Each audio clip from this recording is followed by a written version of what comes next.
What's up? We're now rocking with a lead from Original Thought Required, OTRfresh.com. And we sit here with Slims and Trish with Square Off. What's up, fellas? How y'all doing?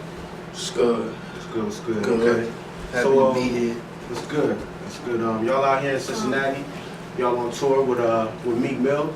You know, first off, I just want to go ahead and ask, you know, what's that like? What's that like coming from the East Coast, coming out here traveling, being on tour? Shit is crazy. Shit is like this is our first time touring really, so it's a real crazy situation. Like, especially coming from where we came from, like doing shows before, and you see 5 people at your shows, 10 people at your shows. You don't see a lot of people there, and we still performed everywhere, even doing free shows and shit. Feel me? Like, we done did that shit for years. So coming on tour with me, and every night is packed.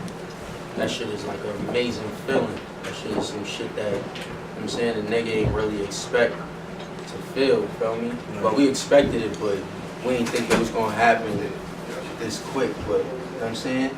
But it ain't really happened quick, because we done did a lot of shows, a whole lot of shows before this shit.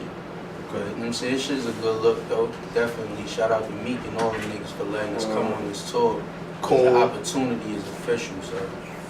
That's what's up. So that definitely shows, like, you know, the grind is relentless, and like you were saying, like coming from like 5 people to like thousands in a venue now. So how'd y'all get the opportunity to start touring with Meek Mill? You know, how did that come about? Like, Meek is a homie. Like, we've been grinding with Meek before he got on. Like, before he really, like, Meek was always popping, but before he got with Ross and all that, we was grinding with him. We was out in Cali with him. Like, the awards and shit was just moving, like, so he respected our grind, we respected his. When he came home, he had came to our crib, like soon, like a couple days before he came home, through our man's named Charlie Mack. Charlie Mack, right. Charlie Mack had hooked us up with him and all that. He brought him to my crib. We was chopping it up, saying we need to do some music, all that, like, but we didn't get to do the shit at that time. And you know what I'm saying, the nigga blew up, pause. And he ain't a fake nigga, he an official nigga. So he reached out to us, we reached out to him.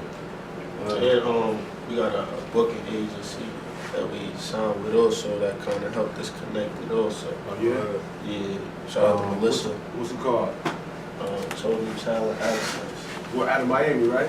Yeah. Total Access Talent. Sorry, my fault. TAT. Total Access Talent. Yeah. So that's kind of dope how Meek definitely, you know, even through his situation, he came, you know, he official for that, especially in this game, feel me? Because we done been with numerous niggas before they popped, like a lot of different people. And not saying that they owe us anything, nobody owe us nothing, feel me? Because we gonna put our own work in regardless. But he was an official nigga, you know what I'm saying? And he looked out, like, he fucked with us. Coon too, shout out to Coon and Phil. We knew them too before everything was moving, so. We knew we was on this tour much before, like, we knew for a minute, but we didn't actually, like, know 100%. Right. Like, it could be in the air, and it's like, it's not definite, but yeah, that's why we never was really promoting it until we really know it's definite. But we was talking to him about it, we saw him, we was in Miami with him a couple times, we was putting it together, we asked him about the tour because we heard about it, so we asked him and he said he was going to put us on it, he said we can rock, and he kept his word. That's love. So y'all kind of had to wait for that ink to dry first before y'all went full circle with it, right? Yeah, had to make sure everything was definitely first before we tell everybody else about it. Okay, that's what's up. Everything worked itself out there. So let's touch on, like, for people who don't know y'all really, because y'all new artists, y'all still buzzing. Like, when did y'all start making music? When did y'all start really getting into this hip hop thing heavy and really like, yo, I can do this, I can make this happen, you know? Shit is our life, like, since day one, like, this shit been, like, not really like we since day one, we knew we was gonna be here at this very moment, but like it was kind of like inevitable, you know what I'm saying? Like we was around music all our life. My father on shows, tours with him and all that. Like it's just what we was around. But when we hit like 14, was when we really we really gonna do this shit. Like, we was in the studio on our own, paying our own studio time, recording ourselves. Like we just knew everything we had to do to make it happen, and we was just gonna do it. Like 14, from earlier than that, like 12, but at 14 was when we was on our own. Like you know what I'm saying? Like when we was 12, 13, we had people kind of helping us, teaching us about 16 bars, how to record in the studio. What's the difference between recording on a song and on a freestyle? Like you know what I'm saying? Like people was teaching us from like 12 to 14. To 14, we just on our own, like just doing everything on our own. For sure. So yeah, what's that like? What's that like being like the sons of like a rap, hip hop legendary icon like that? Like what's that feeling like?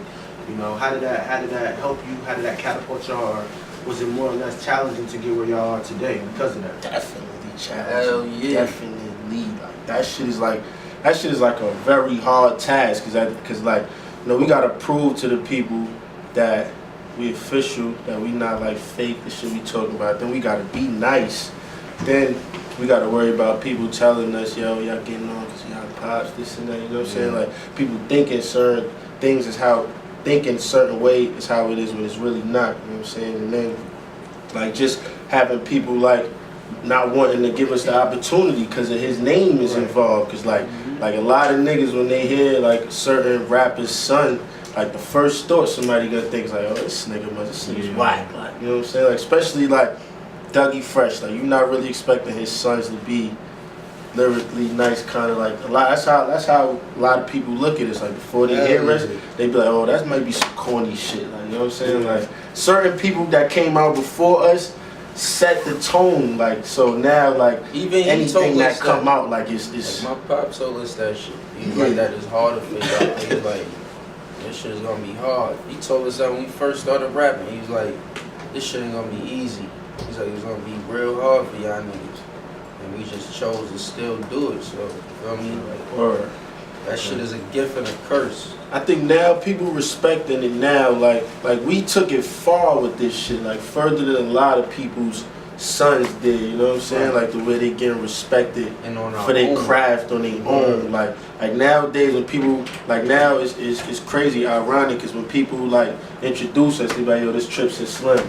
Then later, like how you just kind of did, you know what I'm saying? Like, yo, talk about our pops, like, it's crazy. Yeah, I definitely feel like, you know, it's more important to give y'all a platform first, you feel me? Yeah. Because then people can form their own opinion and hearing something else, they're like, yo, oh, that's OTRfresh's sons, you know, they just got on because that was love type thing, so yeah. So talking about moving forward, talking about present day, let's talk about the latest project y'all put out, the Preface. You know, what was kind of like the mindset in going into the studio and doing the studio sessions and, you know, the direction y'all was trying to go with that? We was working on that shit for a long time. Hell yeah. Like, a lot of niggas don't know, like, people been waiting for that shit to drop, like he's giving people mad dates. I think we switched up the dates probably like 4 times. Like trying to get features and trying to make shit perfect. Niggas like sick. Nigga, it got to the point where like there's one genre that we heard the tape, but there's one genre on there called Pray. We did that shit the morning we put the tape out. Word. Like that same morning. And it wasn't on no, oh, we in the studio, we got an engineer, let's do the track. It was me and him in the studio. The studio was fucked up, so we had the fucking booth door open. Rhyme doing the whole track from the shit playing in the studio. Feel me? Like on some real. You can kind of hear the shit too in the track, but it sounds ill though. You know what I'm saying? Like that shit was like 3 days. We working on that shit for so long, my nigga. Like it was mad sessions. Like, but I remember every session from every song. I definitely remember that shit. That shit was epic. That was history right there. Even when we did the journey with Broccoli, that shit is online, so they could see that. We had a listening party too. Just Blaze came through.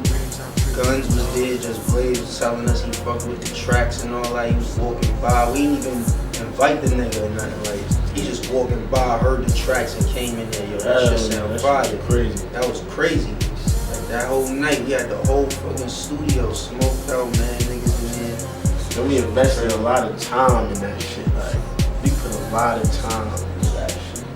Like, into making that shit like how we really wanted it to be. You know what I mean? Like, it came over like the whole, like everything that's happening now is like niggas kind of playing through all this shit a little bit. Like, we was sitting down talking about it, like how we wanted niggas to see us, how we wanted like our image, everything. You know what I'm saying? We really thought about everything. Like, when we did this shit.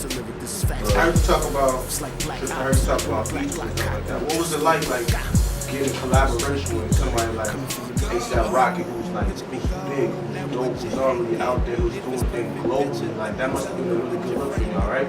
Yeah, definitely. Shout out to Rocky, ASAP crew. Like that whole, our whole relationship with them is like, it's genuine, you feel me? So it ain't really like, he don't look at it as no, like I'm too big for these niggas, but that, you know what I'm saying? Like we had a relationship way before the music. Like we went from not being cool to being cool, like shit that real friends do and shit. I mean, like that's my nigga though. Shout out to Rocky and the whole ASAP. Shout out to Killer Calion too, Houston. Okay, so kind of closing it out, you know, everything is business as usual being in this industry. I know things can get tough, but like, what's like the fun part about being in the industry, you know, going on tour and doing things like y'all doing today? Shit, fun part is you get to see people like fucking with you. Like you could go talk to people will be like, yo, I fuck with that track, I fuck with this that you did, I like this. Like you get to see the reaction from the people, you know what I'm saying? Because when we be in the studio, we don't really see like how people be fucking with us. Like when we go to different states, it be shocking. Like right. We was just in DC, that shit was crazy. We had mad people out there like fucking with us, and I didn't even know they knew us. I was like, I seen people in the crowd rapping our verses from our songs. And also too, we get to bring our friends with us too, have our niggas rolling, and everybody be doing something. You know what I'm saying?